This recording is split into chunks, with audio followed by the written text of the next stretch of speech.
Livro 2, Conversando com Deus. Capítulo 7. Página 102. Continuação da narrativa. O autor fala: Por que o Senhor criou dois sexos? Esse foi o único modo que pôde imaginar para nós nos recriarmos? Como poderíamos lidar com essa incrível experiência chamada sexualidade? Deus. Certamente, não com vergonha, e não com culpa e medo. Porque vergonha não é virtude, culpa não é bondade e medo não é respeito. E não com luxúria, porque luxúria não é paixão. Não com abandono, porque abandono não é liberdade. E não com agressividade, porque agressividade não é ânsia. E, obviamente, não com ideias de controle, poder ou domínio, porque elas não têm nada a ver com amor. Mas o sexo pode ser usado com objetivos de simples gratificação pessoal? A resposta surpreendentemente é sim, porque gratificação pessoal é apenas outro termo para amor próprio. A gratificação pessoal adquiriu uma conotação negativa ao longo dos anos, o que é o principal motivo de haver tanta culpa ligada ao sexo. Disseram-lhe que não deve usar para gratificação pessoal algo que é muito gratificante pessoalmente. Essa óbvia contradição é clara para você, mas não sabe aonde chegar com a conclusão. Então decide que se você se sentir culpado pelo fato de se sentir bem durante e após o sexo, ao menos se reabilitará. Isso não é diferente da cantora famosa que todos vocês conhecem, cujo nome eu não direi aqui, que recebe milhões de dólares para cantar. Quando lhe pediram para comentar o seu incrível sucesso e as riquezas que lhe proporcionou, ela disse: Eu me sinto quase culpado porque adoro cantar. A implicação é claro. Se você adora fazer algo, não deveria também ser recompensado com dinheiro.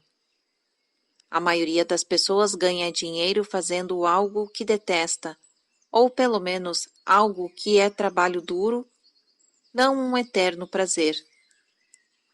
Portanto, a mensagem do mundo é: se você se sentir mal em relação a algo, então poderá apreciá-lo.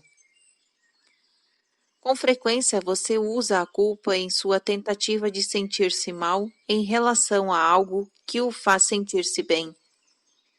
E assim se reconcilia com Deus, que você acha que não quer que se sinta bem em relação a nada.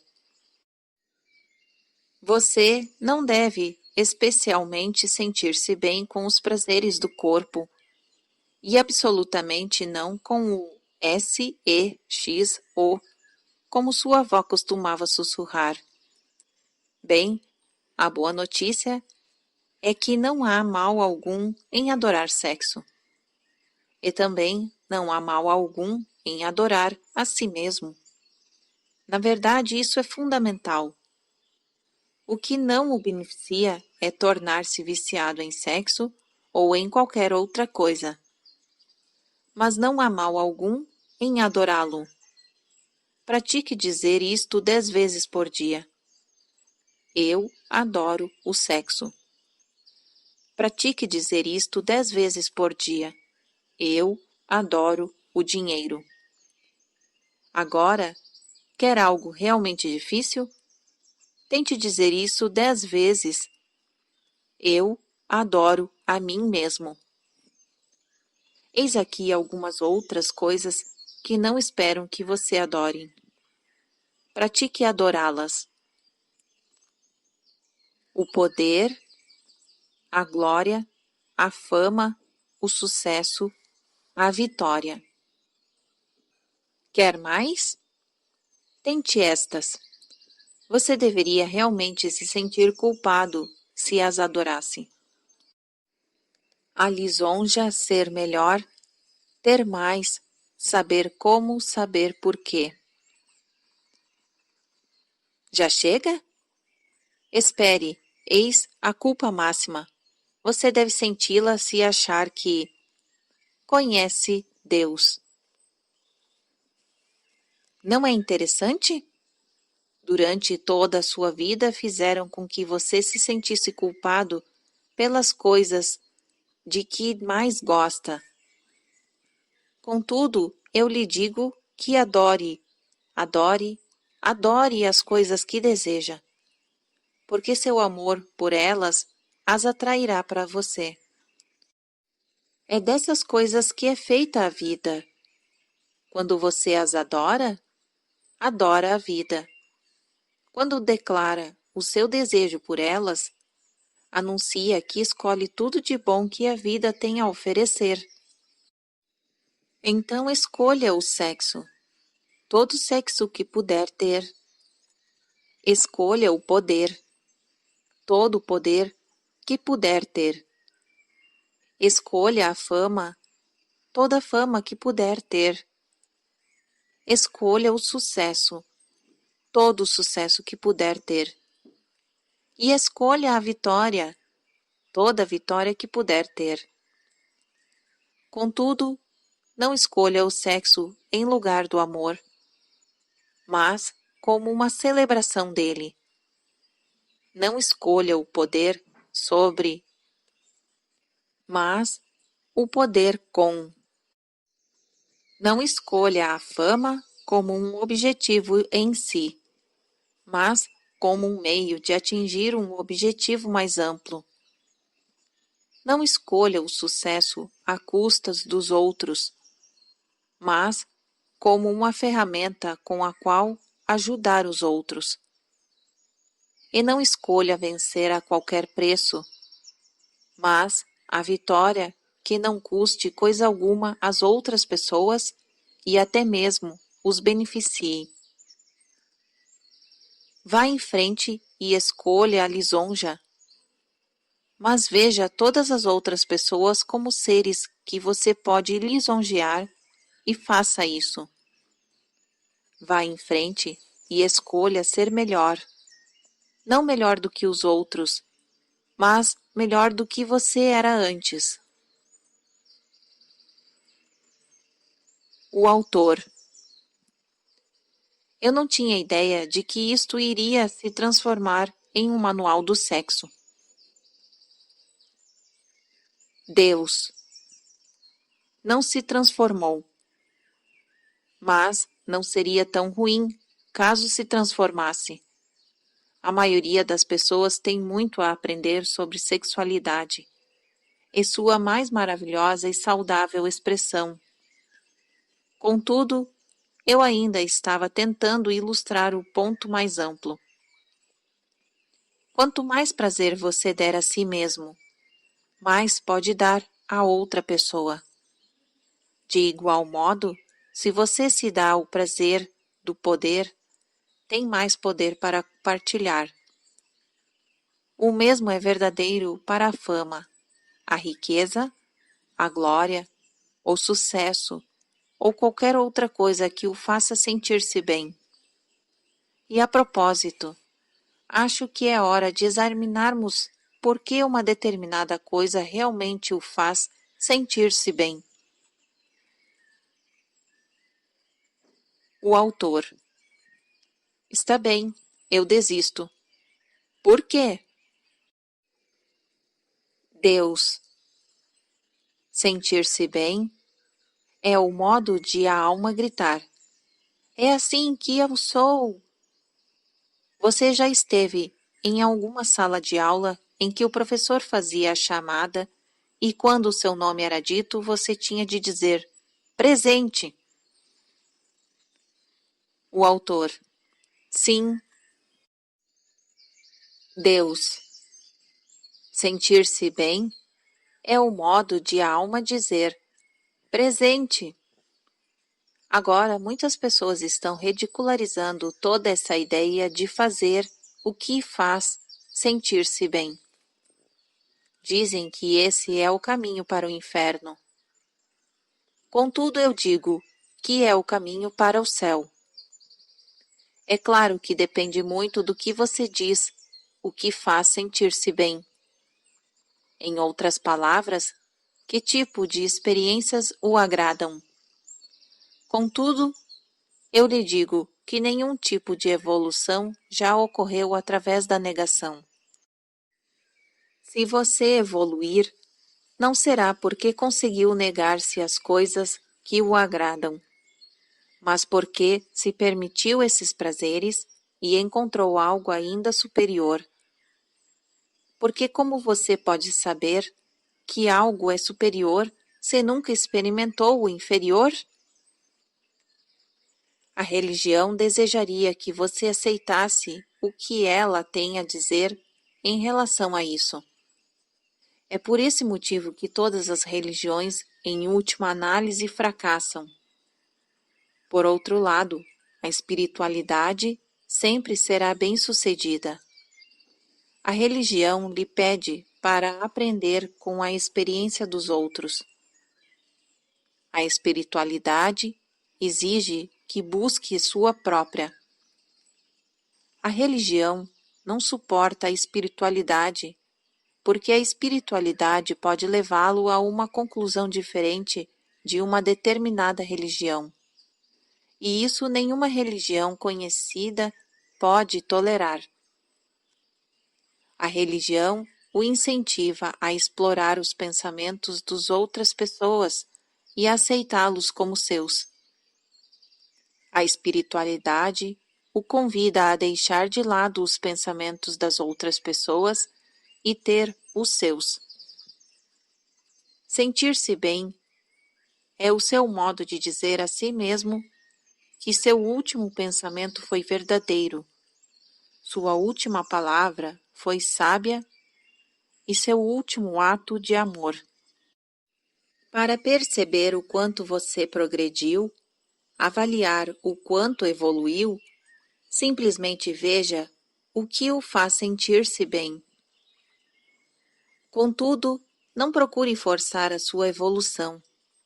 Evoluir mais e mais rápido, negando o que o agrada ou evitando-o. A negação de si mesmo é autodestruição. Mas saiba que o autoajuste não é a negação de si mesmo. Ajustar o próprio comportamento é uma escolha de fazer ou não algo baseado em sua decisão a respeito de quem é. Se você declara que respeita os direitos das outras pessoas, a decisão de não roubá-las ou estuprá-las não é negação de si mesmo. É uma afirmação de si mesmo. É por isso que diz-se que a avaliação do quanto alguém evoluiu é o que faz essa pessoa se sentir bem. Se agir de forma irresponsável, comportar-se de um modo que você sabe que poderia prejudicar os outros ou causar-lhes sofrimento, é o que faz sentir-se bem, então não evoluiu muito. O segredo aqui é a consciência. E é tarefa dos mais velhos em suas famílias e comunidades criar e expandir essa consciência entre os jovens.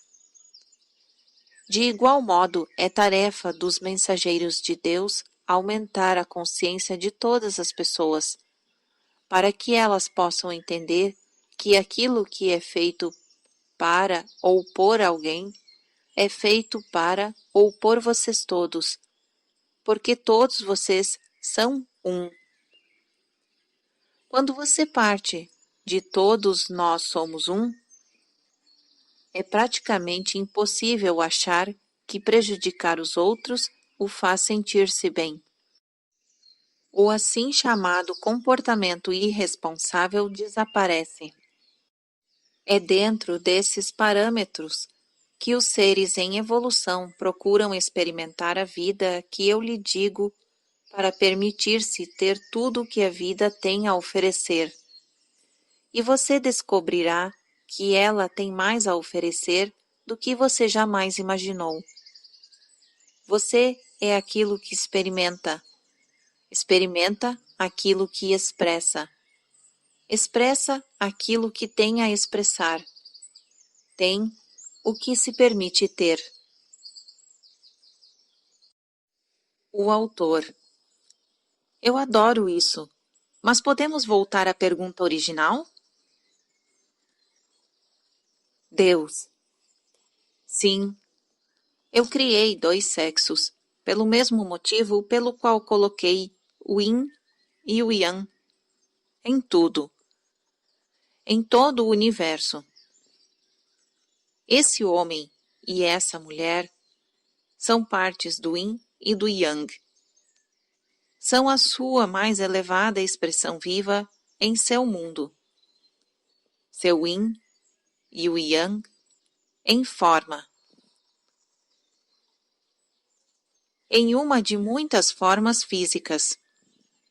O yin e o yang, o aqui e o ali, o isto e o aquilo, o em cima e o embaixo, o quente e o frio, o grande e o pequeno, o rápido e o devagar, a matéria e a antimatéria.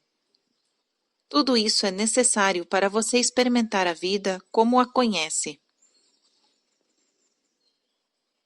O autor. Como podemos expressar melhor essa coisa chamada energia sexual? Deus. Amorosamente, abertamente, alegremente, prazerosamente, desinibidamente, apaixonadamente, sagradamente, romanticamente, humoristicamente, espontaneamente, comovente, criativamente, tranquilamente, sensualmente e, é claro, frequentemente. O autor. Há aqueles que dizem que o único propósito legítimo da sexualidade humana é a procriação. Deus. Isso é besteira. A procriação é o efeito secundário positivo, não a intenção lógica, da maioria das experiências sexuais humanas. A ideia de que o sexo existe apenas para fazer bebês é ingênua, e a ideia resultante de que por esse motivo deveria deixar de ser praticado quando o último filho é concebido é pior ainda. Viola a natureza humana, que é a natureza que eu lhes dei. A expressão sexual é o resultado inevitável de um processo de atração interno e um fluxo rítmico de energias que alimenta toda a vida.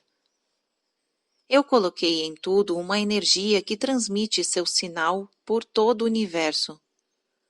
Todas as pessoas, plantas, pedras, árvores e todos os animais, tudo o que é físico, emite energia como um transmissor de rádio.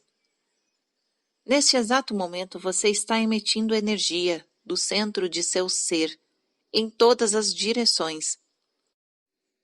Essa energia que é você, move-se para fora em ondas. Ela o deixa, move-se através de paredes e sobre montanhas, passa pela lua e é eterna. Nunca, nunca para. Todos os pensamentos que você já teve se revelam nessa energia. Quando você pensa em alguém, Se essa pessoa for suficientemente sensível, pode senti-lo. Todas as palavras que você já disse têm uma influência sobre ela. Tudo o que você já fez a afeta. A vibração, a velocidade, a extensão da onda e a frequência de suas emanações mudam constantemente com seus pensamentos, seu estado de espírito, seus sentimentos, suas palavras e seus atos. Você já ouviu as palavras emitirem boas vibrações. E elas são verdadeiras, muito exatas. Naturalmente, todas estas outras pessoas fazem as mesmas coisas. E por isso, o éter, o ar entre vocês, é cheio de energia. Uma matriz de vibrações pessoais entrelaçadas que formam uma tapeçaria mais complexa do que você pode imaginar. Esse entrelaçamento é o campo de energia combinado dentro do qual você vive. É poderoso e afeta tudo, inclusive você. Você emite vibrações recém-criadas, sendo afetado como é pelas vibrações que chegam, que por sua vez juntam-se à matriz e a mudam. O que o afeta o campo de energia de todas as outras pessoas e o que afeta as vibrações que elas emitem, o que afeta a matriz, o que afeta você e assim por diante. Você pode achar que tudo isso é apenas uma fantástica ilusão, mas já entrou em uma sala ou já ouviu falar de dois cientistas que trabalhavam no mesmo problema ao mesmo tempo, em lados opostos do globo, sem o conhecimento um do outro, e de repente encontraram a mesma solução simultaneamente e independentemente? Essas são ocorrências comuns em algumas das manifestações mais óbvias da matriz. A matriz, o campo de energia, combinado em um dado parâmetro, é uma vibração poderosa. Pode afetar diretamente e criar objetos físicos e eventos.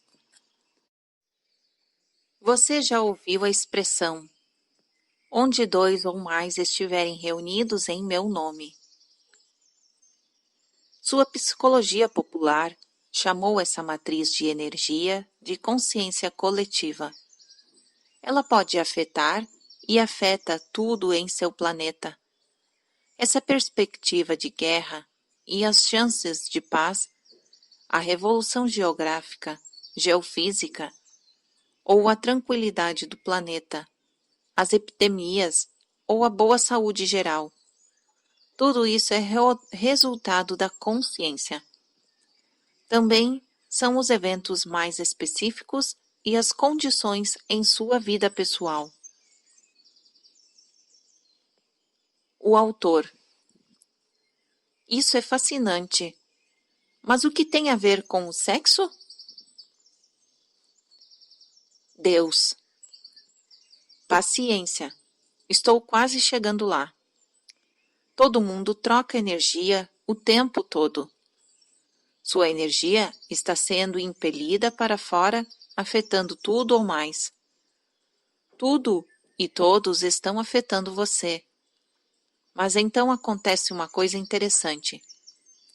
Em algum ponto, a meio caminho entre você e tudo ou mais, essas energias se encontram. Para fazer uma descrição mais vívida, vamos imaginar duas pessoas em uma sala. Elas estão em lados opostos. Vamos chamá-las de Tom e Mary. A energia pessoal de Tom está transmitindo sinais sobre ele em um giro de 360 graus no universo. Um pouco dessa onda de energia atinge a Mary. Enquanto isso, Mary está emitindo sua própria energia, um pouco da qual atinge Tom. Mas essas energias se encontram de um modo que você pode não ter imaginado. Encontram-se a meio caminho entre Tom e Mary. Ali, as energias se unem. Lembre-se de que essas energias são fenômenos físicos, podem ser medidas e sentidas, e se combinam para formar uma nova unidade de energia, que chamaremos de Tom-Mary. É a energia de Tom e Mary combinadas. Tom e Mary poderiam muito bem chamá-la de o corpo entre nós, porque é exatamente isso, um corpo de energia ao qual ambos estão ligados, que alimentam continuamente com as energias que fluem para ele, e que envia energias de volta para os seus dois fornecedores, ao longo do fio, da corda ou da linha de abastecimento que sempre existe dentro da matriz. De fato, essa linha de abastecimento é a matriz. É essa experiência que Tom-Mary, que é a verdade de Tom e Mary. É para essa santa comunhão que ambos são atraídos, porque eles sentem, ao longo da linha de abastecimento, a alegria sublime do corpo entre um combinado, da união abençoada. Tom e Mary, à distância, podem sentir, de um modo físico, o que está acontecendo no matriz. Ambos são impelidos na direção dessa experiência, querem mover-se na direção um do outro, ao mesmo tempo. Agora, o seu treinamento se manifesta. O mundo os treinou para ir devagar, não confiar nos sentimentos, evitar ser feridos, conter-se. Mas a alma quer conhecer Tom-Mary agora. Se os dois tiverem sorte, serão suficientemente livres para deixar de lado seus medos e acreditar que o amor é tudo o que existe. Agora, eles estão sendo definitivamente atraídos para o corpo entre eles. Tom-Mary já está sendo experimentado metafisicamente. E Tom e Mary desejarão experimentá-lo fisicamente. Então eles se aproximaram mais, não para chegar um no outro, para parecer assim para o observador casual. Ambos tentam chegar em Tom-Mary, esse lugar de união divina que já existe entre eles. O lugar em que já sabem que são um. E como é ser um? Então, Tom e Mary se movem na direção desse sentimento que estão experimentando. E quando diminuem o espaço entre eles, encurtam a corda, a energia que ambos enviam para Tom-Mary. Percorre uma direção menor e por isso é mais intensa. Eles se aproximam mais ainda. Quanto mais curta a distância, maior a intensidade. Eles se aproximam ainda mais. Novamente, a intensidade aumenta. Agora, eles estão apenas a alguns centímetros separados. O corpo entre eles brilha com calor intenso. Vibra com enorme velocidade. A conexão para e de Tom-Mary é maior, mais ampla e brilhante, ardendo com a transmissão de incrível energia. Diz-se que os dois estão ardendo de desejo. E estão. Eles se aproximam ainda mais. Tocam-se. A sensação é quase insuportável, extraordinária. Eles sentem no ponto em que se tocam toda a energia de Tom-Mary, toda a essência intensamente unificada de seu ser, combinado. Se você estiver disposto a revelar a sua maior sensibilidade, poderá sentir essa energia sutil e sublime como um formigamento quando é estabelecido o contato. Às vezes o formigamento atravessa o seu corpo ou como um calor no ponto de contato, que você também pode subitamente sentir em todo o seu corpo, mas mais intenso em seu chakra inferior ou centro de energia. Ele arderá ali com uma intensidade especial. E agora dirão que Tom e Mary estão fervendo. Os dois se abraçam e diminuem ainda mais o espaço vazio entre Tom e Mary. E Tom e Mary, quase preenchendo o mesmo espaço, Tom e Mary podem sentir Tom e Mary entre eles e querem aproximar-se ainda mais para literalmente fundir-se com Tom e Mary.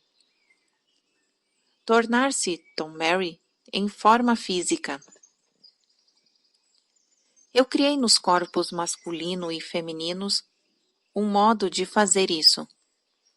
Nesse momento, os corpos de Tom e Mary estão prontos para fazê-la. O corpo de Tom está pronto para literalmente penetrar no de Mary. O corpo de Mary está pronto para literalmente receber Tom dentro dela. O formigamento e a ardência são agora mais do que intensos, indescritíveis. Os dois corpos físicos se unem. Tom e Mary tornam-se um, na carne.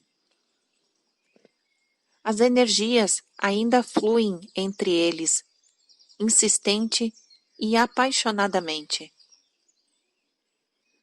Tom e Mary gemem, movem-se. Não conseguem obter o suficiente um do outro. Aproximar-se o bastante. Tentam aproximar-se mais e mais.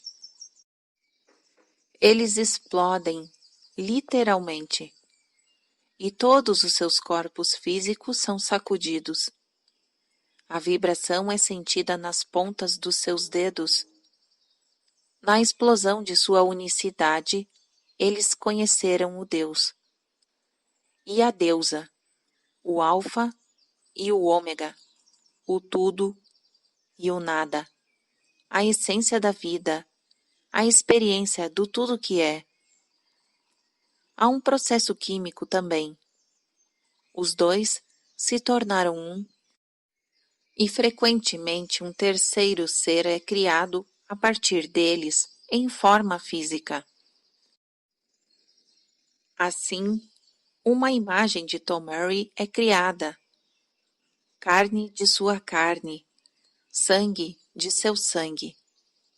Eles literalmente criaram vida. Eu não disse que vocês são deuses? O autor. Essa é a descrição mais bela da sexualidade humana que eu já ouvi. Deus. Você vê a beleza onde deseja vê-la. Vê a feiura onde teme ver a beleza. Ficaria surpreso em saber quantas pessoas acham feio o que eu acabei de dizer. O autor. Não, não ficaria. Já vi quanto medo e quanta feiura o mundo colocou no sexo. Mas o Senhor realmente me deixa com um monte de perguntas. Deus. Estou aqui para respondê-las, mas permita-me continuar um pouco mais com a minha narrativa antes de começar a fazê-las.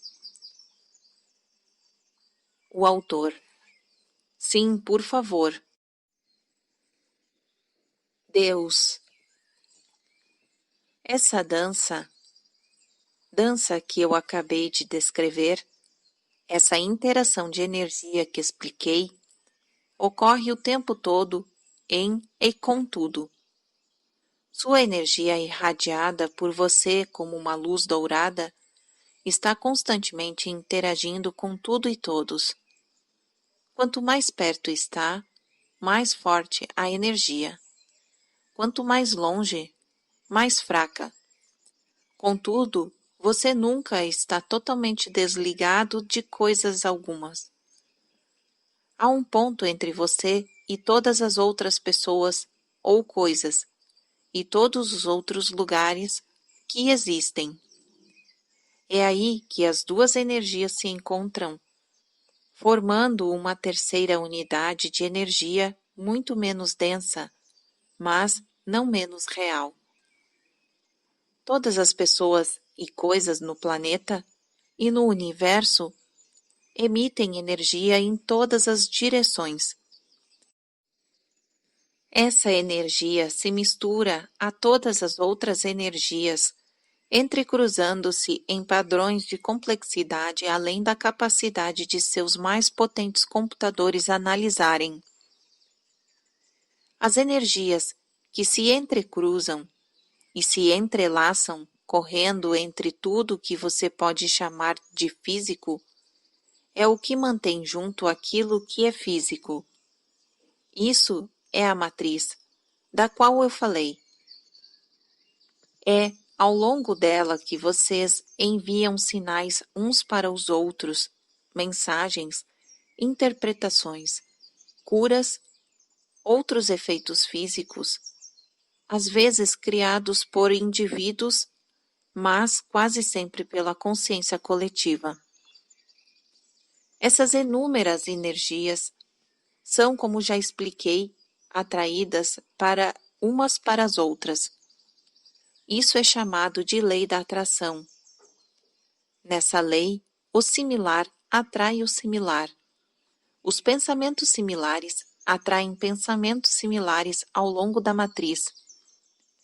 E quando uma quantidade suficiente dessas energias similares, por assim dizer, se agrupa, elas ficam mais pesadas, desaceleram-se e tornam-se matéria.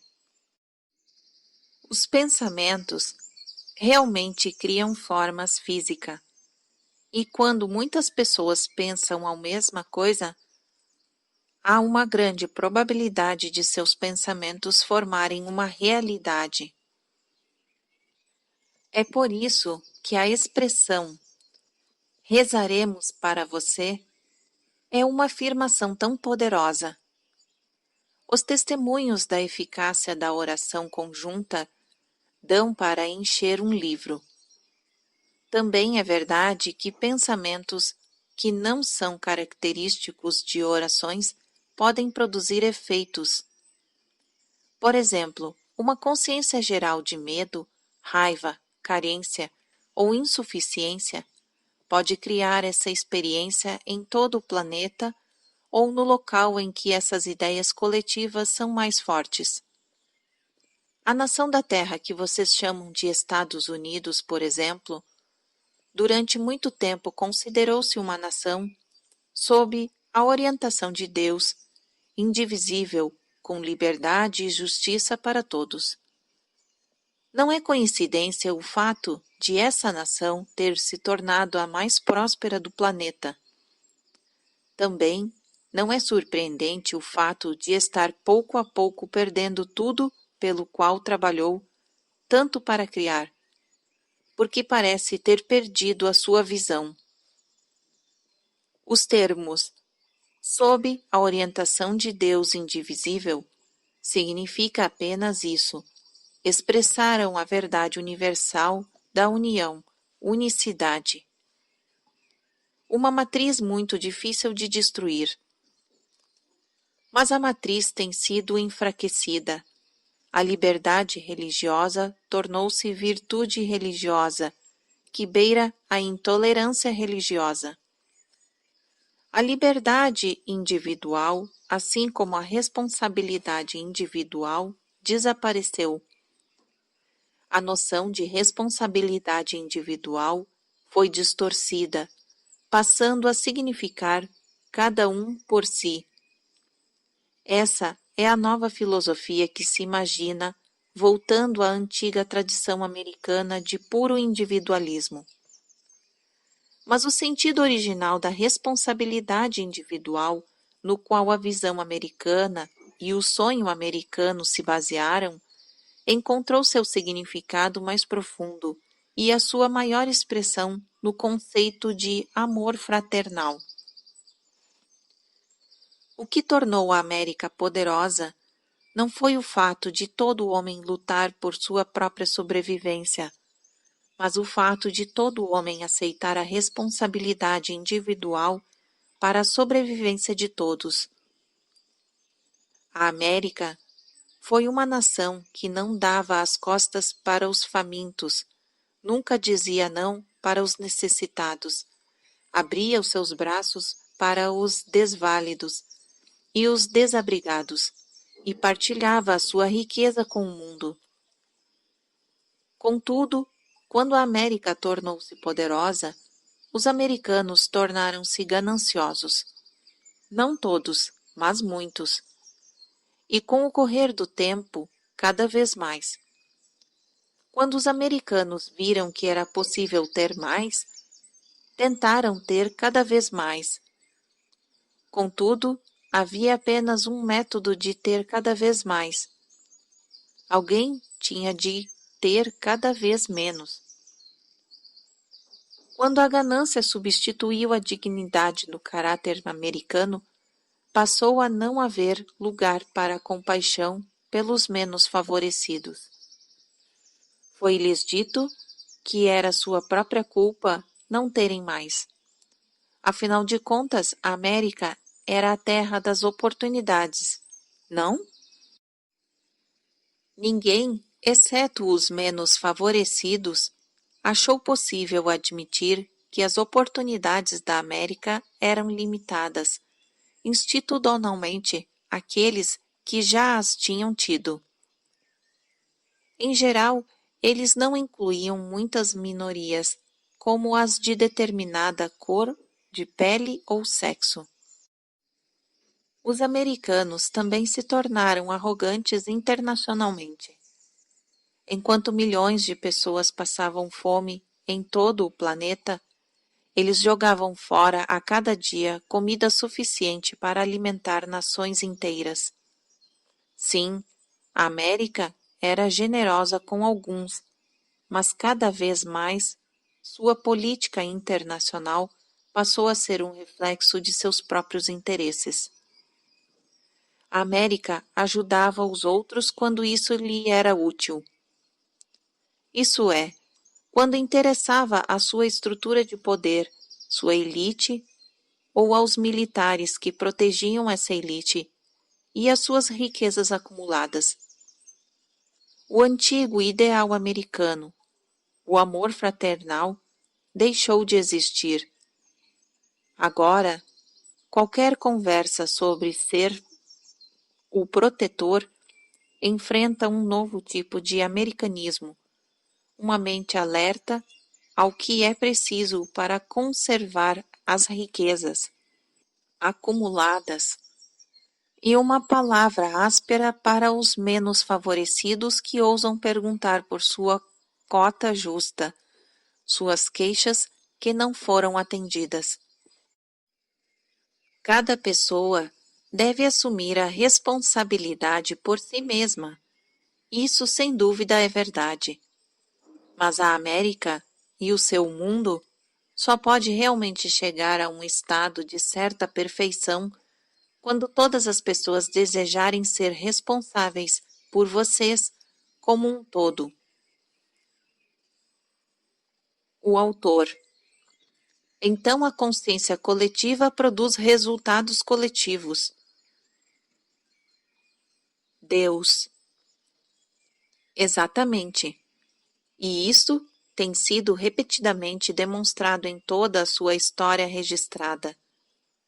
A matriz é atraída para si mesma, exatamente como seus cientistas descrevem o fenômeno chamado de buraco negro. Ela puxa energia similar para energia similar, até mesmo atraindo objetos físicos, uns na direção dos outros. Esses objetos devem então se repelir, afastar-se ou se fundiram para sempre, perdendo a sua forma atual e assumindo uma nova forma. Todos os seres conscientes sabem intuitivamente disso, e por esse motivo evitam a fusão permanente para manter o seu relacionamento com todos os outros seres. Se não o evitassem, se fundiriam em todos os outros seres e experimentariam a unicidade eterna. Esse é o estado de onde viemos. Tendo-nos afastado desse estado, somos constantemente atraídos de novo para ele. Esse fluxo e refluxo, esse movimento, para cá e para lá, é o ritmo básico do universo e de tudo nele. Isso é o sexo, a troca de energia sinérgica. Vocês estão sendo constantemente atraídos, impelidos para a união uns com os outros e com tudo o que está na matriz.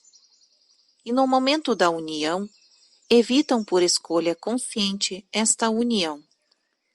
Sua escolha é permanecer sem ela para poder experimentá-la.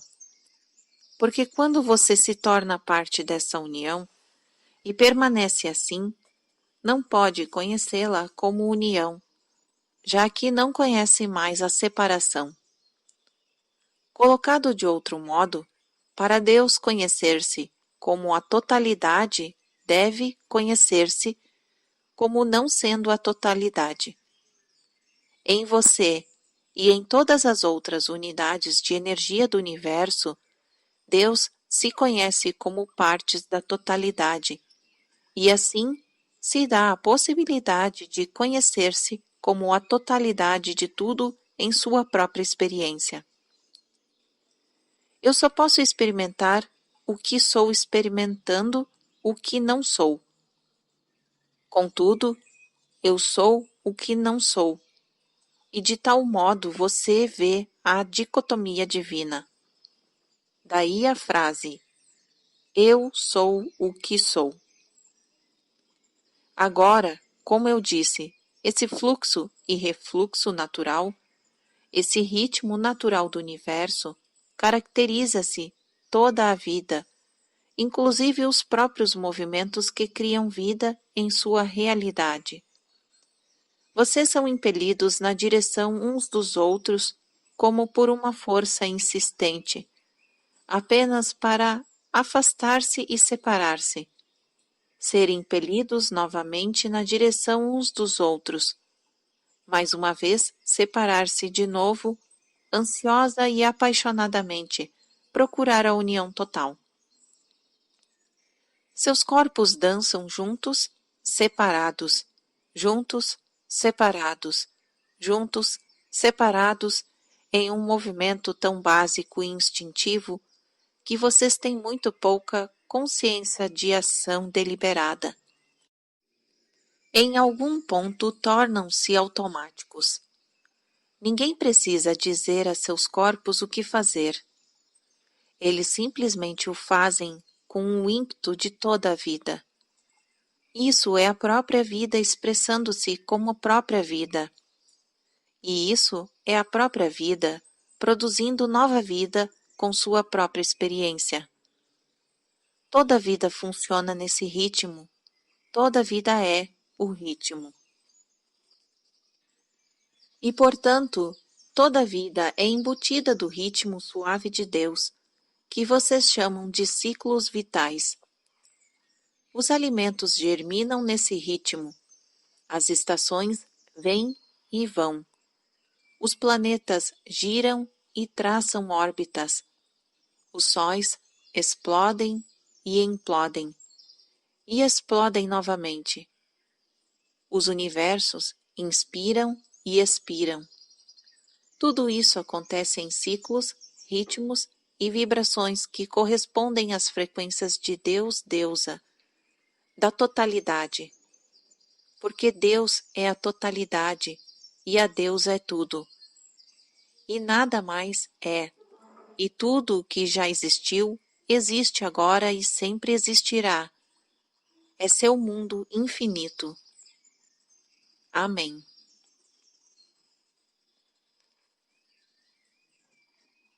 Fim do capítulo 7.